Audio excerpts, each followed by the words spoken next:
Welcome to Doctorates of the Absurd, your provider of belief on demand. And today we are doing a deep dive into, well, what might just be the most dramatic intellectual divorce in 20th century French philosophy. We're talking about the radical break Gilles Deleuze made in his own system right around 1970. It's a really dizzying transition. We're going from his 1969 masterpiece, Logic of Sense, which is this work of incredible intellectual rigor, all about the geometry of language. She's super precise. And then jump into the chaotic, sprawling, and, let's be honest, legendary 1972 collaboration with Felix Guattari, Anti-Oedipus. And this isn't just, an evolution. It feels more like a philosophical system overhaul, a deliberate demolition. It is. And our mission today is really to get into the engine room of that shift. We need to track the crisis. What did Deleuze abandon? He abandoned this beautiful, complex, elegant framework of the surface depth problem, this careful boundary he built between words and things. And what did he plunge into? Pure chaos. Or rather, the pure positive chaos of flows, desire, and the intimate body without organs. We really have to figure out why he decided to leave the safety of the shore. And to really crank up the drama right from the get-go, we have to bring in the contemporary philosophical heavyweight, Slavoj Zizek. Because you, the listener, you need to grasp the sheer audacity of his position. Zizek basically elevates the earlier work, Logic of Sense, as Deleuze's true masterpiece. Right. And then what does he say about the more famous book? He just curtly dismisses Anti-Oedipus as, and I'm quoting here, arguably Deleuze's worst book. I mean, that kind of intellectual dismissal just sets the stakes perfectly, doesn't it?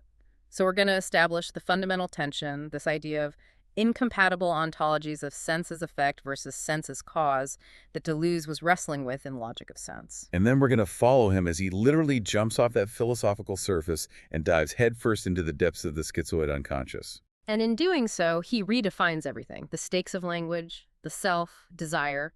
Because if you change the fundamental model of the unconscious, you fundamentally change what it means to be human. Okay, so let's start right there with the controversy. We're framing Zizek as the philosophical antagonist here, and not just for drama. His critique really highlights the tension that Deleuze was trying to escape. Exactly. Zizek looks at the chaos and the revolutionary energy of Anti-Oedipus and sees something philosophically lazy. He sees it as a retreat from rigor. A cop-out, basically. It's a total cop-out in his view. He argues that Deleuze's real power, his genius, lies in his ability to sustain an essential philosophical deadlock. He calls it the core binary of sense. And when Anti-Oedipus comes along and just dissolves that tension with this, simplified materialism, for Zizek, it loses all its power. Okay, so let's unpack that core binary. It's built on two, you said, fundamentally incompatible definitions of sense. So what's the first one? How does Deleuze define sense as impassive effect? So sense as impassive effect is tied to, let's call it classical hard materialism. It means that senso, the meaning, the event, the concept, is strictly derived from material, corporeal causes. What happens in the world of bodies, of physical states, produces an effect, a kind of logical meaning that we attribute to it. Can you give us an example? Sure. Think of a natural disaster, like an earthquake. The shaking of the ground, the falling of the buildings. Those are the material, corporeal causes. The event of destruction or the tragedy. That's the incorporeal effect. It's the sense we attribute to that mess of bodies. So it subsists, it hangs over the event, but it doesn't physically exist, like the stones or the ground. Precisely. You can't touch the tragedy. It's the logical skin, the expressive layer that's generated by all that physical activity underneath. It's an effect. It's grounded in the material. It is. But, and this is the crucial part, if that were the only definition, Deleuze's system would just be a simple, closed materialism. Everything would be reducible to physics. So to create the tension, he has to also define sense as the principle of cause or production. Okay, and that just sounds like a complete paradox right off the bat. If sense is produced by bodies, how can it also be the principle that produces bodies and events? That is the essential difficulty. That's the deadlock Zizek loves. This second definition is tied more to the logic of idealism, or what Deleuze would call the transcendental field. In this view, sense isn't just the result of events, it's the incorporeal framework that's responsible for setting up the conditions for things to appear as organized states of affairs in the first place. So it's the framework that dictates how matter can even be understood and spoken about. Exactly. So on one hand, you have the material world generating sense, and on the other, you have sense generating the very possibility of the material world being understood as structured at all. And Zizek's whole argument is that Deleuze's philosophy must oscillate endlessly between these two incompatible logics. Why is keeping that contradiction alive so important for him? Because, according to Zizek, this tension is the only thing that accounts for the emergence of a genuine event, something truly new. If sense were just a product of physical causes, everything would be predictable, right? A reducible effect of prior physics. Nothing new that ever really happened. Exactly. But the tension introduces a gap, a crack. It allows for an emergence, an incorporeal effect that you can't reduce to the material causes alone. It's the essential crack in the edifice of being, and that's where novelty, true novelty, gets into reality. So it's the philosophical space for a real rupture, where change isn't just atoms rearranging themselves, but a whole ontological shift.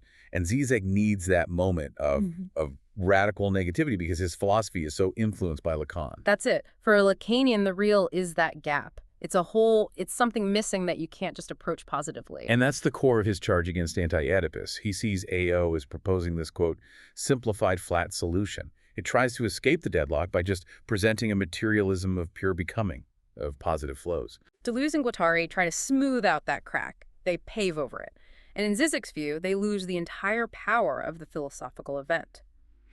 Zizek's stated goal in his writing is to force us, quote, to confront again this deadlock. So he sees Anti-Oedipus as basically selling out philosophical rigor for What? political enthusiasm, libidinal liberation, abandoning the hard work of articulating this fragile transcendental surface. That is the Lacanian accusation in a nutshell. But the fact remains that Deleuze did make the shift. The discomfort of holding that tension just became too great for him, and he confirmed it himself in 1973, articulating the exact moment of his own philosophical leap. Okay, let's hear it. This really sets up the whole rest of our deep dive. Deleuze remarked, "The surface depth problem of logic of sense no longer concerns me.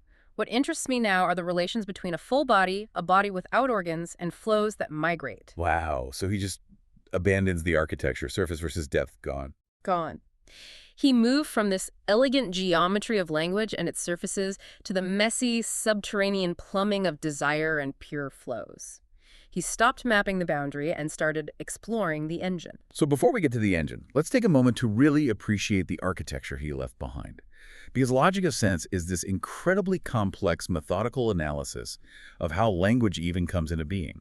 Yeah, his whole aim was to analyze the dynamic genesis of language. Not just what language is, but how it comes to be. What does he mean by dynamic genesis? It's the procedure, the precise procedure that takes the raw, chaotic noise of the body, organizes it into structured sounds, and, quote, separates sounds from bodies, freeing them up for the expressive function of propositions. It's the origin story of how a baby goes from just, screaming about being uncomfortable to uttering a grammatically correct sentence. And he maps this across 3 different dimensions, right? From the depths all the way to the heights. That's the map. So let's start at the absolute bottom, the rawest material, the primary order of language, the dimension of the depths. Which is Pure noise, what Deleuze calls untersen, which means something like infrasense or undersense. And the perfect example, as we said, is the newborn infant.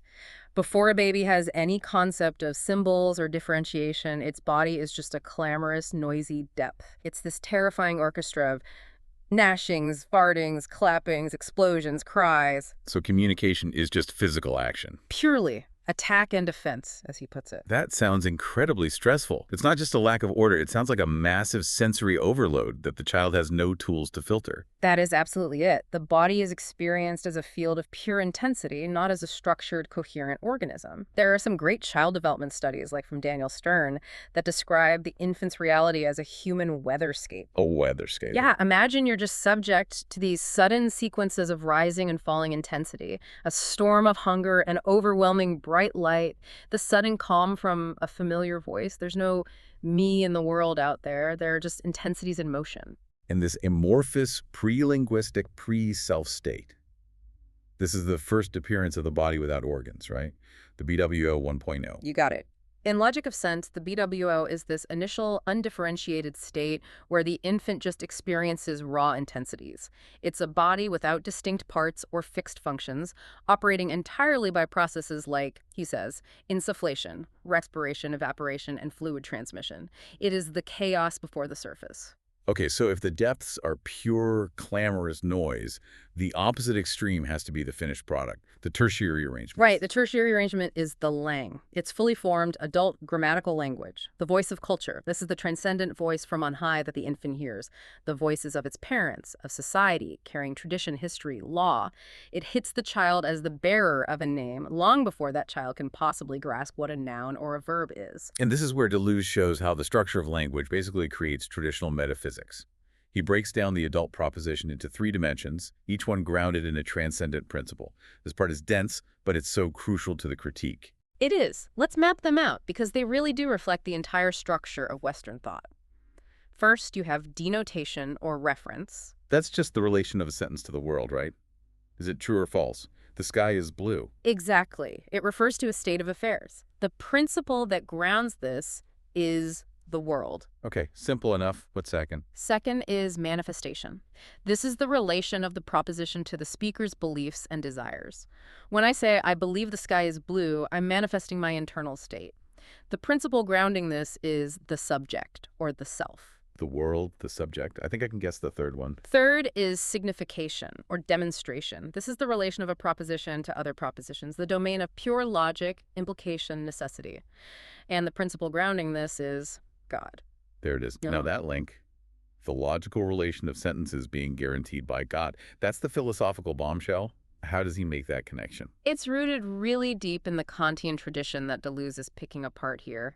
Kant defines God as the ens realissimum, literally, the most real being, the sum total of all possibility. So in traditional metaphysics, the reality of any specific thing or the logical necessity of any proposition is kind of derived from this original pool of all possibility. That's the idea. And logical necessity, the connection between one sentence and the next, is established through what are called disjunctive syllogisms, the logic of either-or choices. So if God contains all possibility, then any statement of logical truth, like either X is true or X is false, depends on being able to exhaust all the possibilities. Precisely. The ultimate mastery of that either-or logic, the capacity to make absolute non-contradictory relations, has to reside in that absolute transcendent being. God becomes the master of the logical relation, the ultimate ground of signification. And this just immediately lays the critique bare. If you only look at adult language, at the tertiary arrangement, you are trapped in a system that automatically generates these transcendent illusions straight from grammar. The self, the world, and God. That's the trap. As Deleuze saw it, the big limitation is focusing only on the finished product without adopting a genetic standpoint. You can't figure out the true nature of an organism by only looking at the fully formed adult, ignoring all the messy, complex, revolutionary stuff that happened during its development. We get led astray if we ignore the genesis. Which brings us to that crucial middle dimension, the secondary organization of language. This is the domain of sense, and it's right between the pure noise of the depths and the formal propositions of the heights. So sense is the bridge. It's the gateway, it's the frontier. And Deleuze gives credit where it's due to analytical philosophers like Frege and Russell. They were the ones who correctly identified that sense is the condition of truth. You can't say a statement is true or false unless it first makes sense. Right. If I say, "'Twas brillig in the slithy toves" from Jabberwocky, you can't say that's true or false. It's nonsense. It escapes the determination of truth. But, and this is where the sources point out Deleuze's big move, he accuses Frege and Russell of betraying their own discovery. They identify sense as the condition of truth, but then they don't give it any productive power. So what's the problem there? Well, they define sense as merely a condition of the true. Deleuze calls this the method of conditioning. This method assumes that truth and falsity are all about correspondence to the world, and it just says, oh, by the way, the sentence needs to make sense before you can check if it corresponds to the world. Okay, if I'm tracking this, the problem is that this lets truth just keep operating on its own based on external reference, and it's sort of indifferent to the very conditioned sense that's supposed to ground it. It feels circular. It is. It forces philosophy into a bind. Deleuze asks, what's the point of moving from truth to sense if all you find between sense and nonsense is the same old relationship as true and false? So he says we have to use the method of Genesis. Sense must be seen as the production of truth itself. So sense isn't a passive filter. It's an active producer. Let's get really concrete about what this productive sense is. He calls it insistence or subsistence, the incorporeal frontier. Yes. Sense is the expression of a proposition, and crucially, you can't reduce it to denotation, manifestation, or signification. To really get a grip on insistence, let's go back to that example of the Battle of Waterloo. Okay. What physically exists? What exists are the bodies mixing. Thousands of physical events, spears, bullets, flesh. That is the corporeal state of affairs. And the Battle of Waterloo itself? That doesn't physically exist. You can't point to the Battle of Waterloo as an object in the field. It merely subsists or insists as the logical, incorporeal attribute that we apply to that physical mess within a proposition. It's the logical skin, the expressive layer draped over the material body of events. Exactly. It doesn't exist like a body, but it insists at the surface, and that surface separates the noise of bodies from the structure of words. So sense forms this crucial incorporeal frontier, or boundary. It lets words and things relate without just collapsing into flat representation. It maintains that Zizekian tension. It is the surface itself, and now we can come back to the dynamic genesis. How does the infant build this fragile surface to get from the pure noise of infersense to eventually structured speech? They have to pass through this secondary organization. Right. The child has to cut up the continuous flow of sound they hear into distinct little bits, phones, morphemes, and then recombine them. And this is the first time we hear about flows that migrate, a term that's going to become absolutely central in Anti-Oedipus. It is. And Deleuze actually details 3 syntheses that are involved in building this surface, a process we all did but completely forget once we're fluent. First is the connective synthesis. What's that? This is where the child pulls out pure phonemes and just connects them in simple chains. Mama, dada, baby, just establishing basic sonic connections. Then comes the conjunctive synthesis. Those connected bits are integrated into more complex, continuous series, forming early esoteric words. Think of a kid hearing a long phrase like, Your Royal Highness, and contracting it into their own continuous sound like, Your Runts. I see. And the third? The disjunctive synthesis. The child starts relating these personal, esoteric words with other different independent series. It's the process of learning contrast, of differentiating sounds. And the really profound insight here, like you said, is that the child, in doing this, actually has a better grasp on the fundamental phonemic differences than we do as adults. That tiny little difference between bat and cat that creates all meaning. We forget the labor. We forget the work that went into building the surface. The child is actively constructing this whole transcendental field of sense, what Deleuze calls the static genesis. And Logic of Sense spends hundreds of pages trying to show how the dynamic process of production sense's effect and the static condition of understanding sense as cause meet perfectly at the surface. But it's fragile. And that fragility is everything. The elegance of this whole system, the secondary organization, the surface, it's constantly threatened. It's sustained by the pure event, but right underneath it is the primary order, the chaotic, undifferentiated abyss of noise. Which means the entire intellectual project of Logic of Sense is operating on this implicit and frankly terrifying presupposition. Which is what? That we, the rational analysts, we do not have access to that primary order of noise. We can't, because that is the domain of psychosis. To voluntarily collapse the surface is to risk absolute dissolution.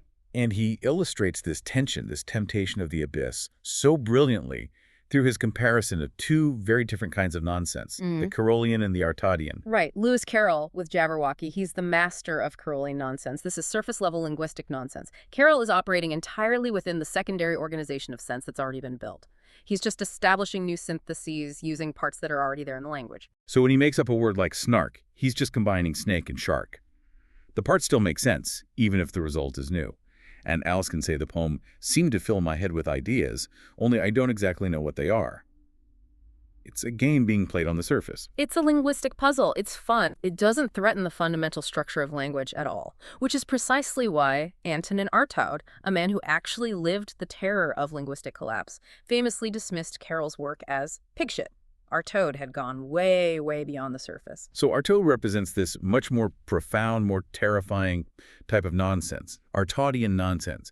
This is the nonsense of the body. It's the total collapse of the surface back into that ungrounded primary order. Absolutely. And Artaud's work, especially in his crisouffles, his scream breaths, the phonetic values, the meaning of words, it's all replaced by purely tonic values. They're tied directly to traumatic, physiological, and pathological experiences. Artaud is taking the reverse path of the infant. He's intentionally collapsing the carefully built surface of language back into the abyss of raw bodily noise. He is expressing infrasense. So things like a Freudian slip, a stutter. Those are just minor cracks in the surface that hint at this monstrous body lurking underneath. Our toad wasn't someone who just slipped. He blew the whole surface wide open. And Deleuze treats him with total reverence. He calls him the great exception, an absolute depth in literature, who discovered this infrasense, a dimension he says was still unknown today when he wrote Logic of Sense. The book is so aware of how fragile that surface is that we use every day just to keep the chaos out. And this confrontation with our toad, it leads to this really dramatic existential turning point for Deleuze himself. He talks about the ridiculousness of the thinker standing safely on the metaphorical shore. Yeah, he's analyzing the breakdowns of the world's most intense thinkers. Yeah. Nietzsche's collapse, Woolf's struggles, Artaud's schizophrenia, all while he, the philosopher, is maintaining his own intellectual balance, his own sanity. And he's asking himself this deeply personal question. Is philosophical insight only possible from a distance? Or do you have to participate? He asks, are we to speak always about Nietzsche and Artaud's madness while remaining on the shore? It's the moment of pure hesitation. It's captured in this one critical question he poses. Are we to stay at the surface without staying on the shore? Wow. What level of engagement with the abyss is even permissible? Should the philosopher just become, as he says, a little alcoholic, a little mad, just enough to extend the crack, but not enough to deepen it irremediably? And that's where Logic of Sense ends. It concludes right there, standing on the brink. Deleuze knows that the real philosophical challenge is to plunge into the depths, but the dangers are enormous. Nietzsche, he says, perished in his own manner after doing exactly that. The book is the theoretical limit of the philosopher on the shore.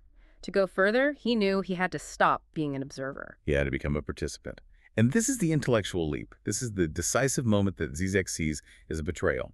Anti-Oedipus is the book where Deleuze, now with Guattari, definitively abandons the shore. They don't just dip a toe in, they take the most extreme form of psychosis, schizophrenia, and make it the positive model for the unconscious. The hesitation is completely gone. It's replaced by this positive, chaotic enthusiasm. And the first thing they have to do is abandon the surface depth terminology entirely. Why? Because the word depth has that negative connotation from Logic of Sense. It's the undifferentiated groundlessness, the chaos to be contained. Anti-Oedipus isn't afraid of the depths. It pushes the entire transcendental field into the depths. It creates a whole new geometry. So they don't just find the chaos, they make the chaos productive. They transform the BWO from that passive, undifferentiated field of noise, the BWO 1.0, into the active machinic motor of desire, the BWO 2.0. That's it, exactly. The body without organs is completely reimagined. It's no longer linked to undifferentiated noise. It now constitutes its own active transcendental field, and it's characterized by the logic of the passive syntheses. These syntheses are what map the pure production of desire within the schizophrenic experience. Okay, we have to detail these three passive syntheses because this is the new engine of the unconscious. Let's start with the connective synthesis and this idea of organs parts. So, the schizoanalytic view argues that schizophrenics experience their organs not as part of a cohesive, unified organism run by a central self, but as a series of non-organic, separate parts, singularities that get connected in a machinic assemblage. This is the connective synthesis. Anything can connect to anything else, forming this giant factory of production. The famous anecdote here is the case of little Joey from Bruno Bettelheim's The Empty Fortress. Right, little Joey. He was an autistic child who literally became a child machine. He couldn't eat or digest or even go to the bathroom without first setting up these intricate imaginary electric circuits. He believed that only the current made his digestive tract work and that he had to physically plug himself into motors, carburetors, steering wheels. So his body was perceived entirely as these non-organic, separate, connectable parts. A pure machinic assemblage of desire, totally detached from the biological whole. That is the essence of it then. The body as a factory for raw production. But what happens when the factory shuts down? That gets us to the second synthesis, the disjunctive synthesis. Yeah, the breakdown of the organ machines reveals the BWO as a non-productive surface. This corresponds to the catatonic stupor. This is the disjunctive synthesis. The organs are all there, they're intact, but the connection, that vital current, has been withdrawn. It's a model of death that's coextensive with life. The organism is present, but its vital intensity has been suspended, frozen, blocked. The absolute horror of the catatonic is that living stasis. It's the surface where the body just registers the withdrawal of all energy. The BWO here is a place of total non-production. It's a purely intensive zero-degree point, a field where desire has been erased, leaving only the terror of the vacant body, absolute stillness. So we've got the manic connecting machine and the static non-productive surface. And the oscillation between these two extremes is what generates the third component, intensive variation mapped by the conjunctive synthesis. Yes, this back and forth generates pure intensive variations, a feeling of intensity, a becoming or a transition, as opposed to a fixed state of being or thinking. The schizophrenic experience, Deleuze and Guattari argue, isn't fundamentally about hallucinations like I see things or delirium like I think I am Napoleon.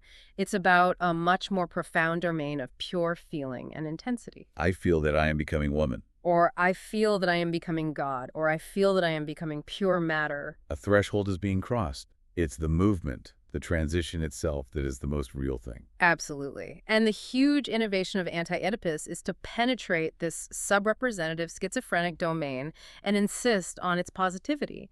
This whole realm, the organs parts, the non-productive surface, the intensive variations, this is their positive model for the unconscious, which they redefine as desiring production. And you can see how this just radically redefines what language is for. It's not about signification or denotation anymore, like it was in the surface of sense. It's about intensity. Yeah. Which brings us back to Nietzsche's final linguistic collapse. The scholar Klosowski showed how Nietzsche's final letters, written right before his total breakdown, were using language intensively. They weren't designed to convey propositional truth. They were designed to express the primary order of his body, its impulsive, chaotic states, directly. The letters became a chaos of pure oscillations. He was charting the movement of his own intensive variations, and he invested them with all the names of history. Some names were attractive allies, Prado, Lesseps, Dionysus, and those reflected manic rises in his intensity. Others were repulsive enemies, Caiaphas, Bismarck, the crucified, and those reflected depressive catatonic falls. So language was pushed to its limit, generating pure energy flows, bypassing the surface of sense completely. And Anti-Oedipus insists that we have the intellectual tools to get into this subrepresentative field. Artaud and Nietzsche are no longer just these isolated cautionary tales. They become models for how language, when you push it to its intensive limit, reveals the raw positivity of the desiring machine. Okay, so this philosophical leap is precisely why someone like Zizek, who is so rooted in the orthodox Lacanian tradition, sees the shift to Anti-Oedipus as a total betrayal. The whole debate really comes down to the status of the real. It does. So for our listener, we really need to clarify this concept of the real because it means wildly different things for these two camps. For an orthodox Lacanian, the real is fundamentally a negative concept, isn't it? That is vital to get. For Lacanians, the real is the necessary gap. It's the traumatic rupture in the symbolic order, the structure of language, law, and culture. It's the whole that proves the system is inherently incomplete. And you can never approach it directly. Never. You only discern it through its effects, like anxiety or symptoms. And psychosis, in this view, is defined by foreclosure, the refusal to enter the symbolic. The psychotic mistakes words for things because that boundary, that gap of the real, was never properly established for them. So if the symbolic is the structured operating system of culture, the real is the necessary error message, the impossible kernel that can never be integrated. Exactly. It's radical negativity. But Deleuze and Guattari argue that this is a conservative reading of Lacan.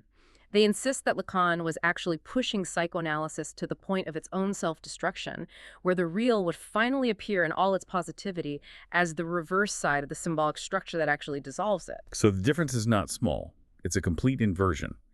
They saw the real not as a negative absence, a lack, but as a positive principle of non-consistency that actively dissolves the symbolic structure through its own productivity. That is the core of desiring production. When Deleuze looks at the psychotic's resistance to the symbolic, he doesn't see a defensive foreclosure of the ego. He sees the intensive outcry of a positive process. The real, for them, isn't a gap in the symbolic, it's the imminent process of desire itself. They have that amazing line, we are all libidos that are too viscous and too fluid. So let's use our concept decoder here to really crystallize the difference between the two resulting approaches, psychoanalysis versus schizoanalysis. Okay, so if you imagine a massive dam holding back a turbulent river, that river is the real. Psychoanalysis starts at the dam. It starts with the symbolic structure. It focuses on the leaks and the cracks, the symptoms, the gap, the Oedipus complex. and how the dam maintains its structure through this inherent lack. The central object of study is the law that maintains the dam. And schizoanalysis. Schizoanalysis starts with the river itself. It starts with the imminent process of desire, the positive flows.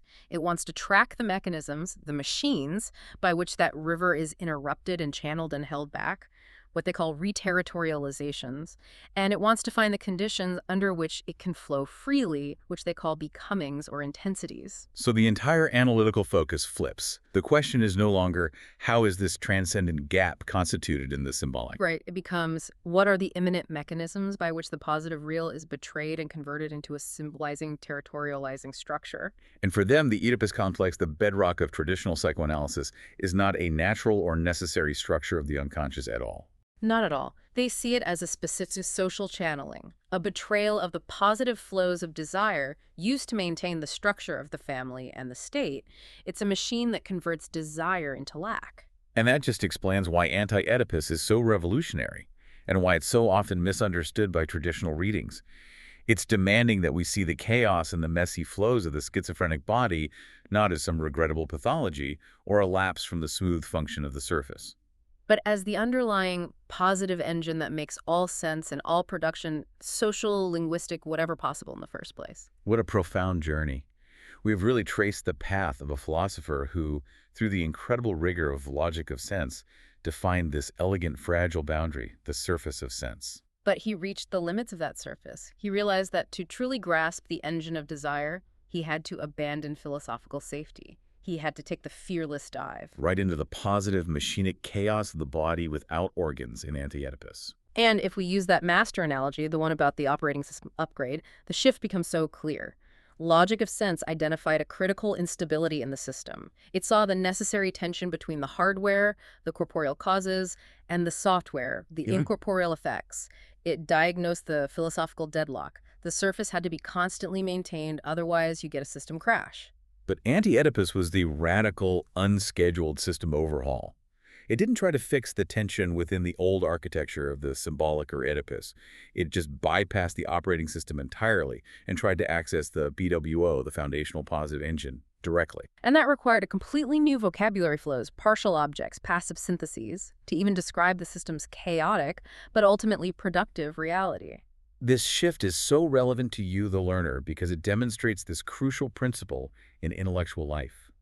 Sometimes, to get a true, deeper understanding of a complex system, language, economics, the human unconscious, you have to abandon the elegant functional model, the surface. And you have to embrace the messy, scary, yet fundamentally productive engine in the depths. Rigor sometimes means you have to break your own rules. So here is the provocative thought we want to leave you with. Long after the smooth, secondary surface of our conversation fades. Forget out what your words mean. Our true, chaotic inner selves are revealed by the noises our bodies make before language even begins. Yeah, think about it. Think about how often in your daily life that smooth secondary surface of sense breaks down.